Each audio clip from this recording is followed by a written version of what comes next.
Bom dia, eu sou a Angélica. Bem-vindos. Tem alguém que é visitante pela primeira vez? Alguém? Ok, gente. Semana passada, o pastor Marcelo trouxe aspectos da nossa vida emocional, falando sobre máscaras, sobre o uso de máscaras, e não é essa máscara. A máscara de personagens que nós criamos e que em Cristo a gente não precisa mais usar. E hoje, eu quero falar num segundo ponto dessa série, que é da cura da alma. Hoje, o assunto são as nossas sombras. Assim como estratégias de sobrevivência, em algumas situações a gente se comporta usando máscaras, e quem não viu esse culto, por favor, assista, para você compreender o link que faz com essa segunda palavra, que está disponível lá no YouTube. Esse segundo aspecto da cura da alma é falar sobre sombras. Por que a gente precisa falar sobre isso? Porque nós somos corpo, alma e espírito. Nosso espírito já está salvo, mas uma vida em Cristo, uma vida realmente livre, exige que a gente cuide também do nosso emocional.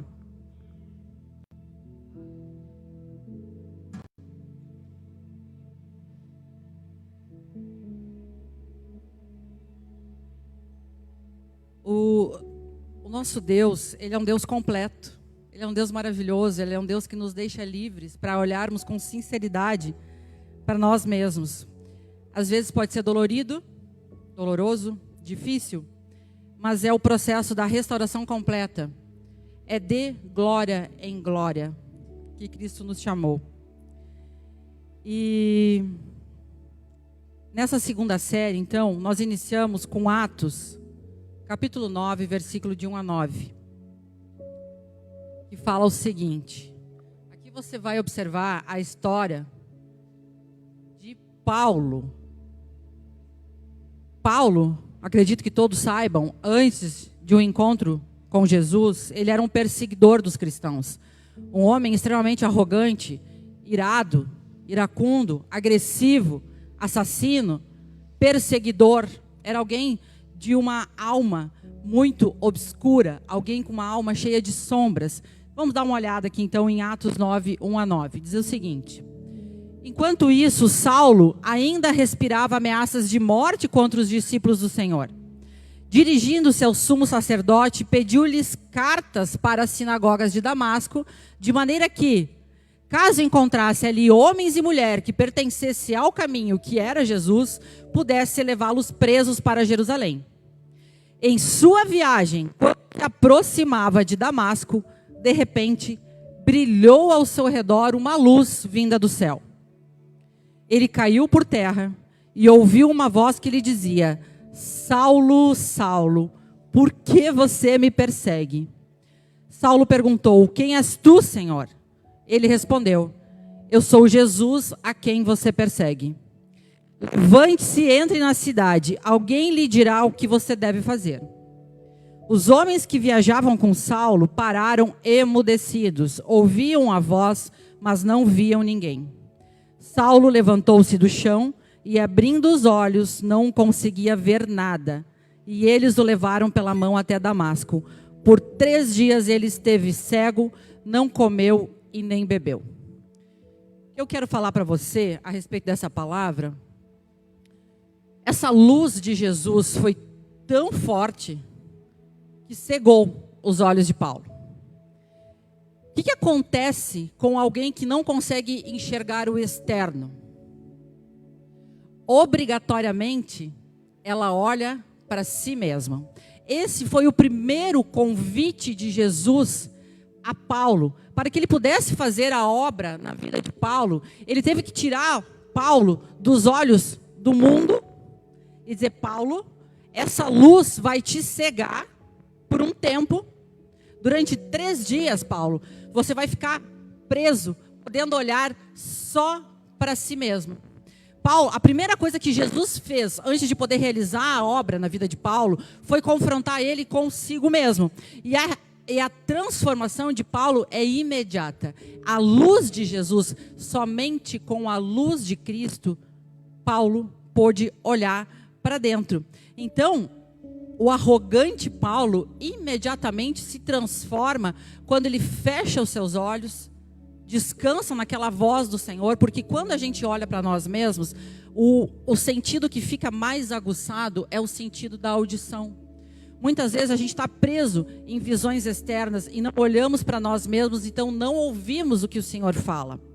E o interior de Paulo, quando ele fecha os olhos, eu imagino que deve ter sido muito difícil. E como é difícil olhar para nós mesmos e Paulo ter um encontro com as suas sombras. Isso só é possível porque Jesus permitiu isso. Então Paulo é confrontado com incredulidade, com arrogância, com a ira. Então, nesse tempo que Paulo olha para si mesmo, ele compreende o poder da graça transformadora.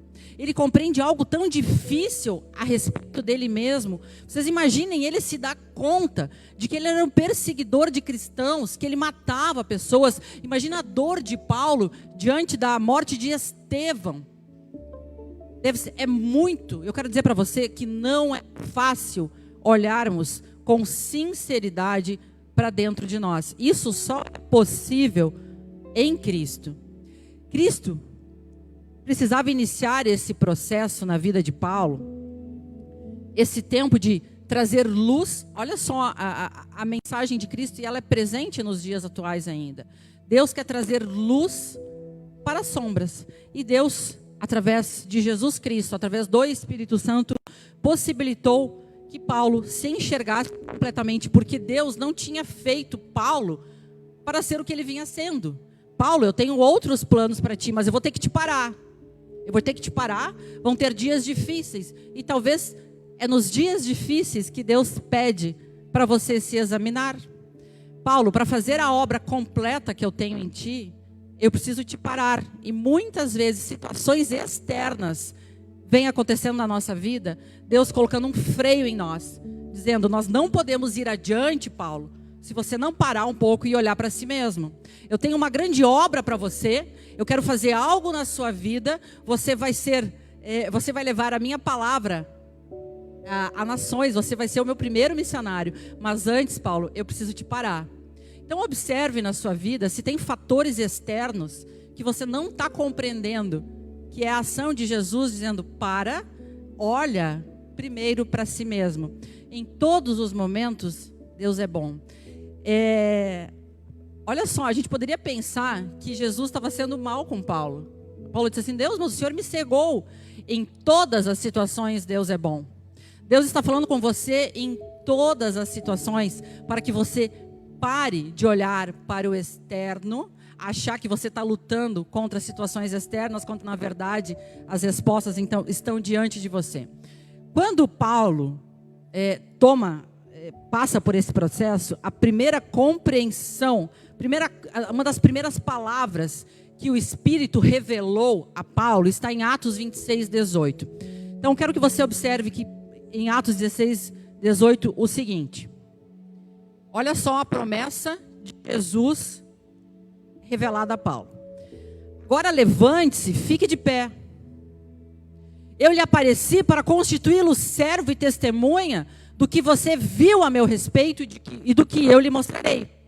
Eu o livrarei do seu próprio povo, dos gentios, os quais eu o envio para abrir-lhes os olhos e convertê-los das trevas para a luz, e do poder de Satanás para Deus, a fim de que recebam o perdão dos pecados, a herança dos que são santificados pela fé em mim.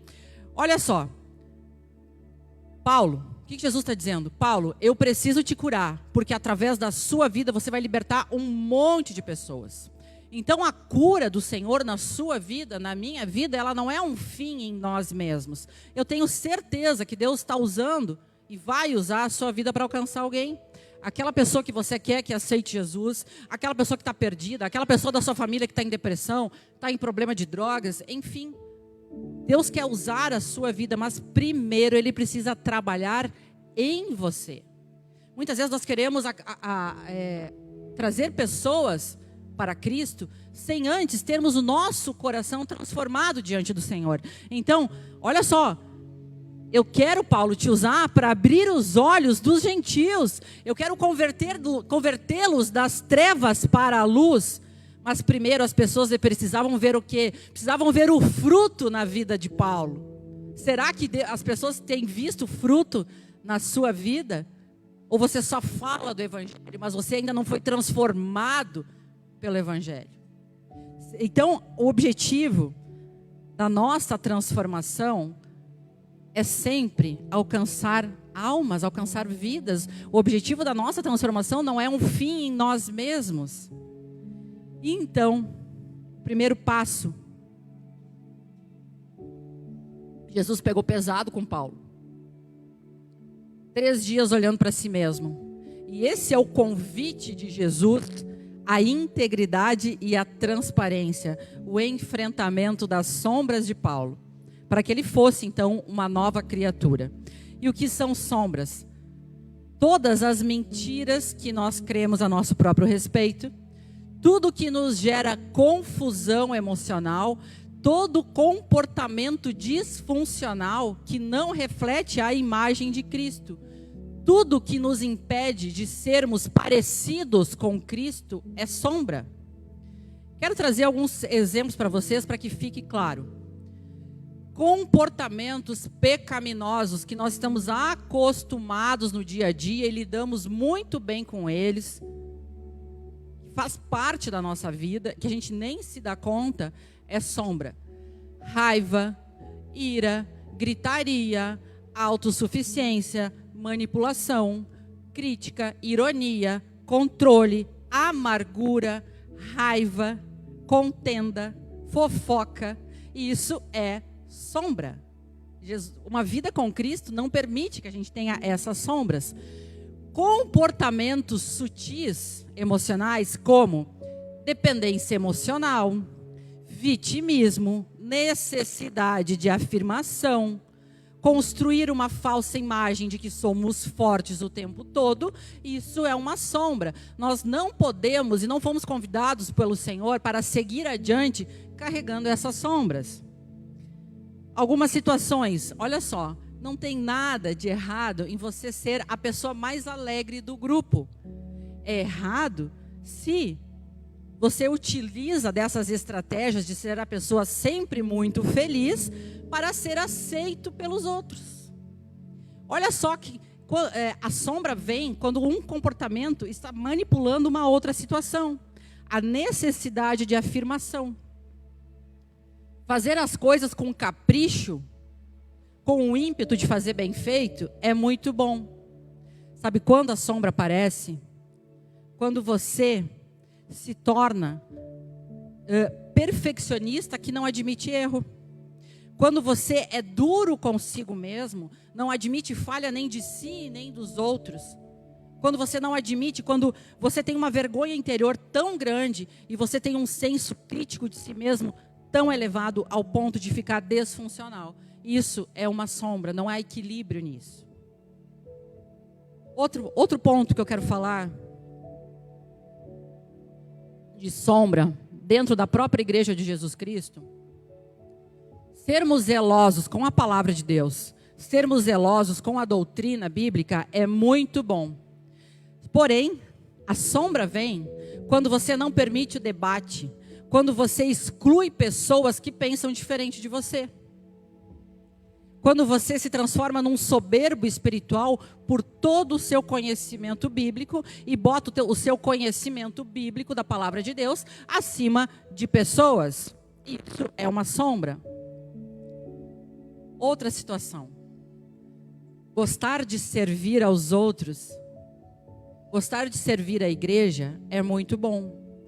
Mas se você vem servir a igreja e se esconde na cozinha para não ter relacionamento com pessoas, porque você acha que o seu sentimento de inferioridade não permite que você faça parte do grupo, você tem uma sombra em você.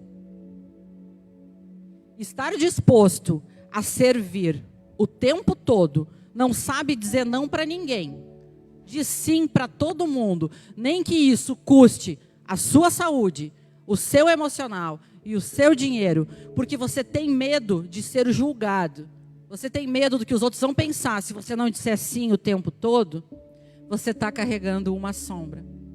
E em nome de Jesus, hoje, você vai deixar algumas dessas sombras aqui. Amém, igreja?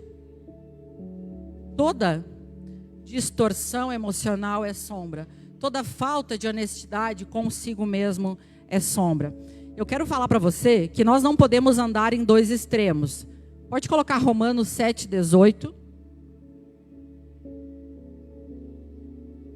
Depois, vamos lá. Quais são os extremos? Achar que nós somos totalmente maus. Esse é um extremo. Olha só o que fala em Romanos. Sei que nada de bom habita em mim, isto é, em minha carne, porque tenho o desejo de fazer o que é bom, mas não consigo realizá-lo. Esse é um extremo. Dizer que nós não somos totalmente maus. Mas também, um outro extremo é dizer que nós não somos totalmente bons. 2 Coríntios 5:17. Portanto, se alguém está em Cristo, é nova criação, as coisas antigas já passaram, eis que surgiram coisas novas. Nós não podemos analisar dois textos bíblicos de forma isolada. Isso é distorcer a palavra de Deus. Quando eu digo que não há nada de bom em mim, a carne é fraca, eu não posso usar isso isoladamente para justificar as minhas sombras. Da mesma forma, eu não posso usar o outro versículo de Coríntios que fala: em Cristo somos novas criaturas, as coisas velhas já passaram, eis que surgiram coisas novas. Eu não posso usar esse versículo como uma forma de manipulação para dizer que eu já sou salvo e eu não tenho nada para olhar para trás. Não, se você fizer isso de forma isolada, você está manipulando as Escrituras. Deus não pede isso de nós. Então, nos agarrar a versículos de forma isolada é extremamente equivocado e não nos leva à transformação que Cristo tem em nós. Nós sim temos uma vida. Nós temos que ter a sabedoria de juntar esses versículos de Romanos e Coríntios e entender que sim, nós temos uma luta contra a carne, sim, em Cristo somos novas criaturas, mas na junção desses dois, nós olhamos para nossas sombras e começamos a trilhar o que Cristo quer para nós. Então, não olhe para textos isoladamente, não use versículos para justificar comportamentos que você não quer transformar ou para justificar coisas da sua vida que você não quer olhar. Então, nós integramos essas duas realidades bíblicas e chegamos em 2 Coríntios 4:7, que fala o seguinte: mas temos esse tesouro em vasos de barro para mostrar que esse poder que atua e excede provém de Deus e não de nós. Olha o que Deus maravilhoso. Deus está dizendo: há um tesouro em vasos de barro. Nós somos os vasos. E esse tesouro vai ser transformado pelo poder de Jesus Cristo. Um grande equívoco que eu quero falar para você aqui é achar que você vai lutar sozinho contra as suas sombras. Não, é pelo poder do Espírito Santo, é pelo poder que vem do alto, é pelo poder da metanoia de Cristo, nosso Senhor Jesus. Amém, igreja? Então, nós somos o tesouro em vasos de barro, que pelo poder do Espírito Santo seremos transformados. Um poder que não vem de nós. Negarmos as transformações, dizer que nós não podemos mudar, eu sou assim e pronto, é negar o poder do Espírito Santo, é negar o poder do nosso Senhor Jesus Cristo. Por isso que Jesus não desiste de pessoas, Jesus não desistiu de nós. Estamos aqui hoje com o improvável. Quem é alguém aqui que é improvável que esteja aqui hoje? Sério, igreja? Eu estou fazendo uma pergunta para você. Quem é o improvável que está aqui hoje? Aleluia, Senhor Jesus. Então é pelo poder do Espírito Santo que nós estamos aqui dispostos a sermos transformados de glória em glória.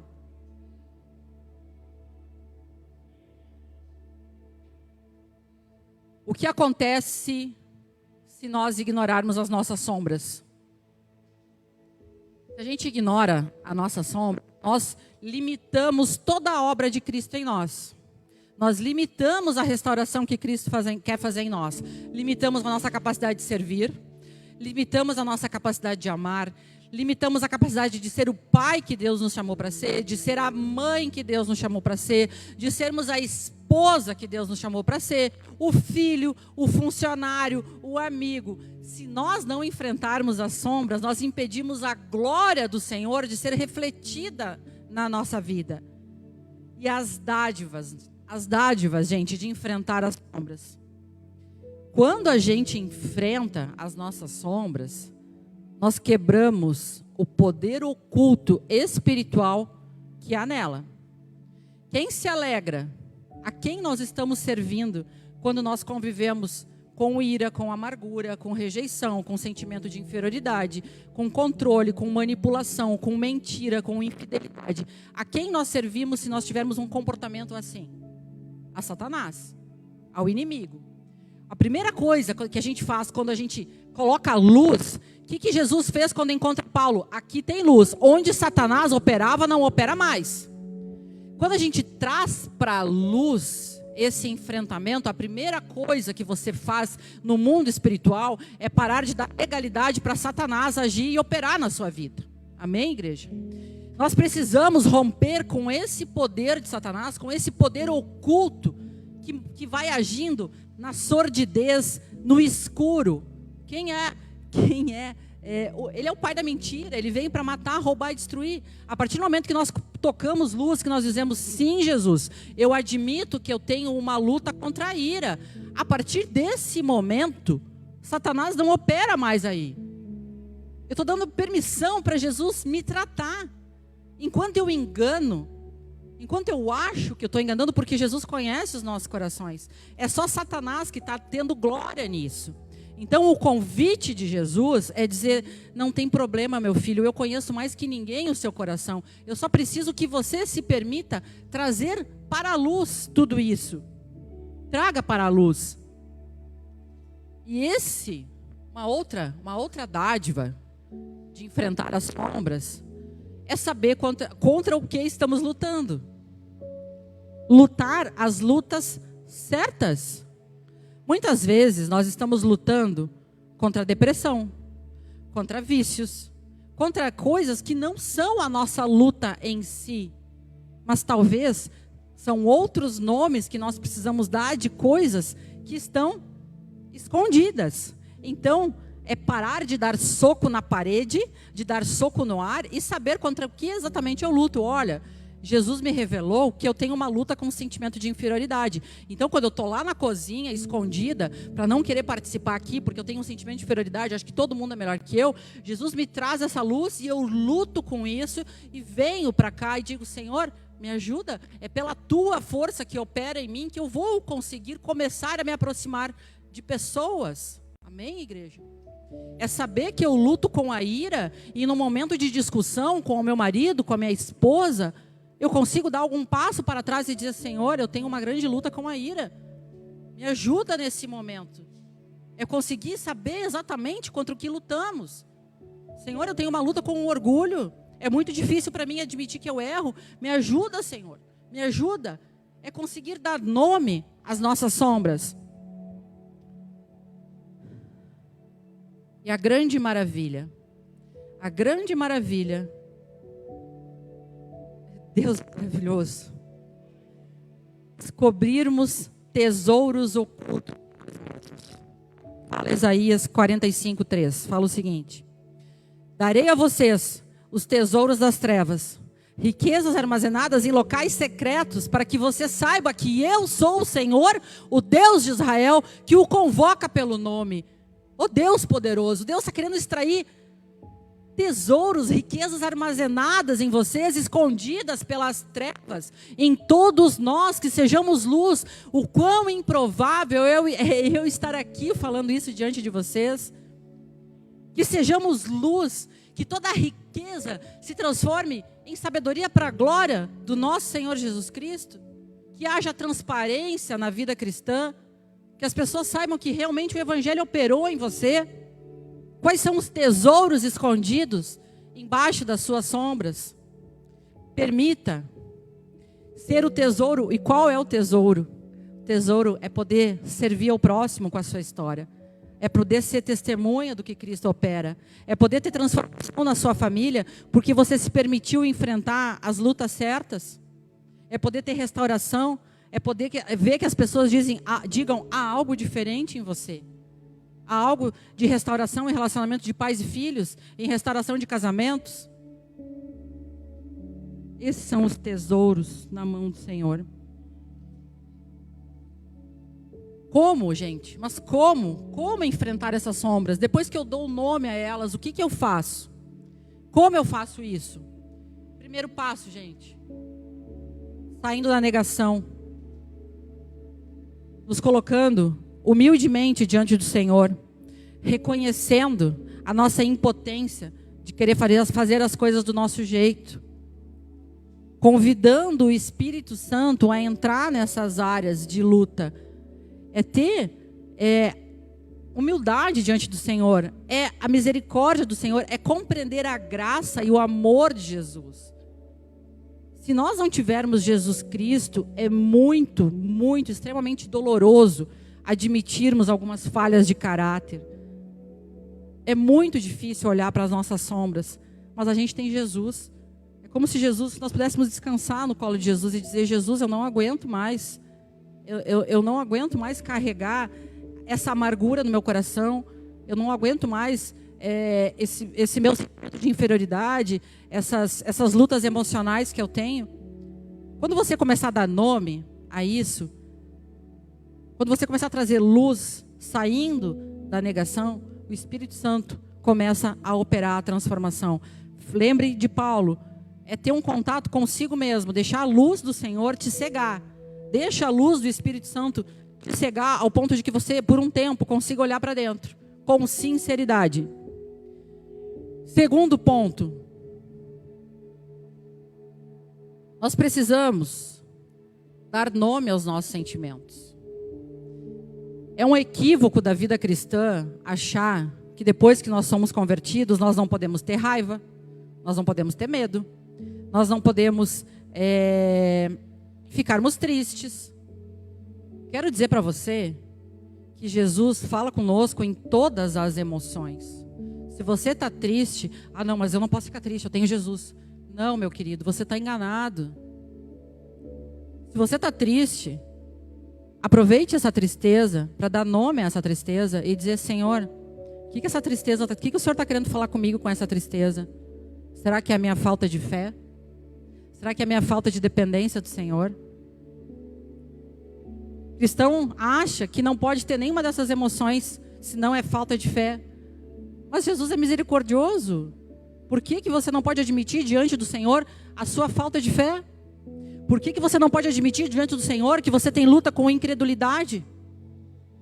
Senhor, me ajuda a confiar em Ti. Depressão. É um equívoco você achar que crente não pode ter depressão. E aí nós nos enganamos, nos negamos a tomar remédio, nos negamos a ir no psiquiatra. E ficamos colocando band-aid em feridas profundas. Cristão tem depressão, sim. Só que Deus quer falar com você nessa depressão. Deus quer que você, para Ele, diga, Senhor, eu estou em depressão. Eu tenho pensamentos de morte. Eu luto contra pensamentos de morte. Mas se você não admite isso diante do Senhor, como o Senhor vai te ajudar? Para de achar que todas as emoções ruins são coisas do diabo. Isso é espiritualizar as suas emoções. Isso é um equívoco.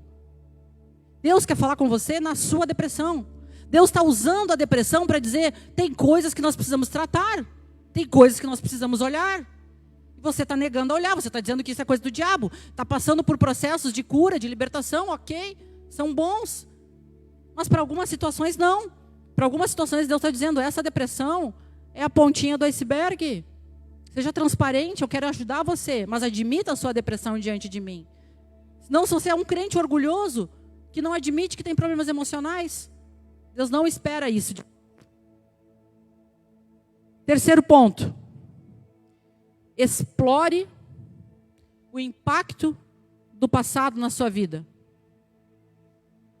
Identifique padrões familiares. Talvez essa depressão, que nós falamos no ponto 2, É algo que Deus está dizendo, olha só, nós estamos precisando olhar lá para trás. Nós estamos precisando restaurar aquela relação com pai e mãe. Nós estamos precisando exercer o perdão. Nós estamos precisando olhar, talvez, para aquele namorado que te abandonou. Existe algo no seu passado. Existem coisas que você está fazendo, que você aprendeu com os seus pais e não são suas. Existem alguma coisa na criação dos seus filhos. Alguns modelos que você aprendeu, que você está só repetindo, mas não é seu. Então, uma das nossas sombras é carregarmos situações do passado mal resolvidas. E acharmos que nós estamos lutando contra um vício, contra a ansiedade. Ah, eu tenho ansiedade, eu tenho depressão, eu tenho um vício, eu tenho uma compulsão. Aí você fica lutando contra isso, lutando contra isso, lutando contra isso, que é a pontinha do iceberg. E o seu passado, Jesus está dizendo, vamos lá para trás um pouco. Vamos fechar os olhos, vamos ficar um pouquinho só nós dois, vamos olhar para trás. Vamos restaurar lá atrás, como um dominó, pega a primeira peça e arruma tudo, derruba tudo para frente. Mas é derrubar para consertar. Então para de lutar contra as pontas do iceberg e não olhar para o impacto do passado na sua vida. Pode ter tido abuso, rejeição, falta de amor, ausência de pai e mãe, abandono, adoção. Tudo isso Deus quer usar para a glória dele. Então, quando a gente fala que em Cristo somos novas criaturas, sim somos. Mas Deus está te convidando a fazer um exame de tudo. Deus te quer por inteiro, não te quer aos pedaços, para que a glória dele seja refletida. E Deus está usando essas situações de você olhar para o passado, é para restaurar relacionamentos, não é para você acusar pai e mãe, acusar fulano, acusar ciclano. É para restaurar, é para entender que talvez a tua vida esteja capenga, porque relacionamentos que deveriam ser a base estão frágeis. Como você vai fazer isso? Como você vai exigir amor de pessoas que talvez nunca receberam amor? Indo lá e restaurando essa relação e derramando o amor que vem de Jesus. Derramando o amor de Jesus em pessoas que não conhecem Jesus. Ah, mas me magoaram, me fizeram isso, me fizeram aquilo. Hoje você tem Jesus. É difícil? É. Mas em Cristo pode ser feito, vai ser restaurado em nome de Jesus. Mas você precisa olhar. Identifique palavras de maldição que você recebeu na sua vida e você acreditou como verdade. Especialmente de pessoas de autoridade sobre a sua vida. Cancele isso no mundo espiritual. Pessoas que disseram que você não ia ser ninguém, que você não ia ser nada, que amaldiçoaram a sua vida. Ou até sem querer mesmo. Ah, não faz nada direito. Não presta para nada. Faz tudo errado. Gente, você recebeu isso na sua infância. Esse forte impacto emocional ficou registrado lá. E você está lutando lutas que você não sabe. Então, é preciso parar para vir essa lembrança à tona. De um professor que te chamou de burro. Aí por conta disso você nunca quis estudar. Da mãe ou do pai que no momento de raiva disse, sai daqui, tu não faz nada direito. E Satanás se aproveitou dessas mentiras, dessas palavras de maldição para fazer uma marca na sua vida. Identifique, ore, cancele no mundo espiritual. Quinto ponto. Busque feedback de pessoas confiáveis. O que é o feedback? Alguém que permite que tenha uma visão clara a respeito de você. Alguém que você diga, olha, estou tendo algumas lutas aí, o que tu acha? O que tu acha que eu preciso transformar? O que tu acha que eu preciso entregar para Jesus? Não entreguei ainda. Alguém que você saiba que alguém que já venha caminhando com Jesus. Alguém que esteja disposto a ser transparente com você. Alguém que esteja disposto, alguém que seja vulnerável diante de você. Pessoas confiáveis, se possível, seja discipulado. Procure alguém, procure um programa de passos. Vai ter só a partir de setembro. Tenha um coração disposto a fazer essa caminhada. Pode ter dor no começo do processo. Fala conosco nos momentos de dor. É um grande equívoco do cristão achar que nos momentos de dor Cristo nos abandonou. É nos momentos de dor que talvez Ele vai mais falar conosco. Lá em 2 Coríntios 4:7 fala o seguinte.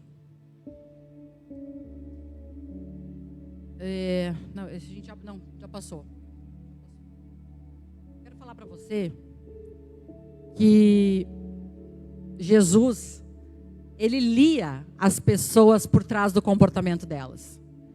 Por mais que Jesus enfrentasse caras emburradas, pessoas resistentes, grosseiras, soberbas espirituais, Jesus usava todas as estratégias emocionais de proteção. E por trás daquelas pessoas arrogantes, Jesus quebrantava elas. Por quê? Porque Jesus fazia um convite à autoaceitação. Jesus dizia o quê? Venha como você está. Venha assim mesmo. E esse é o convite de Jesus.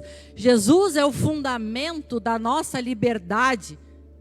Jesus quer que sejamos livres da nossa natureza adâmica, livres do pecado, e andarmos na liberdade da sua graça, andarmos na liberdade do seu amor. Venha como está. Jesus exigiu alguma coisa dos seus discípulos? Não, e à medida que os discípulos foram convivendo com Jesus, eles foram transformados. Pedro era irado, Tomé era incrédulo, mas Jesus não disse: Pedro, tu vai ter que tratar primeiro aí a tua ira para depois me acompanhar. Não, Jesus disse: Pedro, vem como está. E todo aquele amor de Jesus permitiu que Pedro se desse conta que aquela ira toda estava atrapalhando o ministério dele. Ele não podia seguir adiante sendo alguém que não conseguia demonstrar amor pelas pessoas. Então, Jesus nos convida à autoaceitação. As nossas sombras não é para a gente ser crítico de nós mesmos. É para nós nos amarmos do jeito que nós somos, mas termos um coração disposto a Jesus nos transformar. O reino de Deus é um reino de liberdade. Eu quero ouvir de você, diga comigo: o reino de Deus é um reino de liberdade.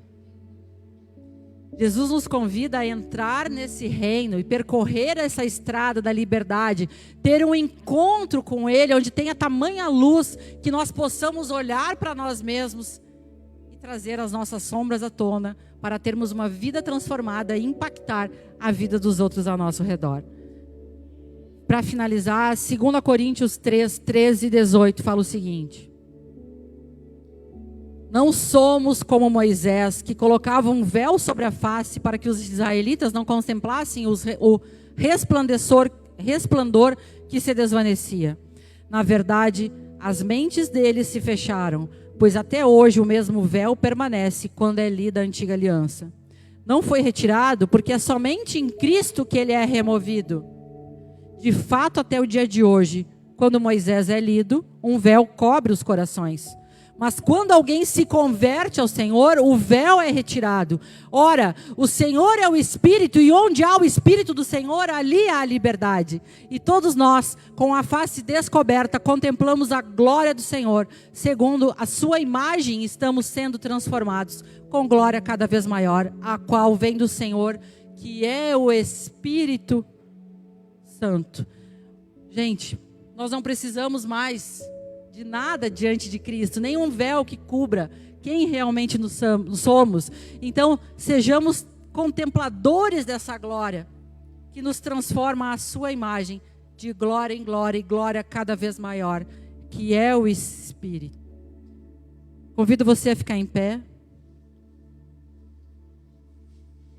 Feche seus olhos por um momento. Lucas, pode vir. Feche seus olhos. Imagine agora essa luz que Paulo encontrou no caminho de Damasco. Quando os olhos de Paulo se fecharam, ele ouve Jesus. E esse convite de Jesus, as minhas palavras, é como se você ouvisse Jesus agora dizendo: estou feliz por você confiar em mim o bastante para eu deixar cuidar de você. Para mim, você não precisa ser outra pessoa além de você mesmo. A minha tristeza é quando você não crê que eu o perdoei totalmente, ou quando você não se sente à vontade para se aproximar de mim.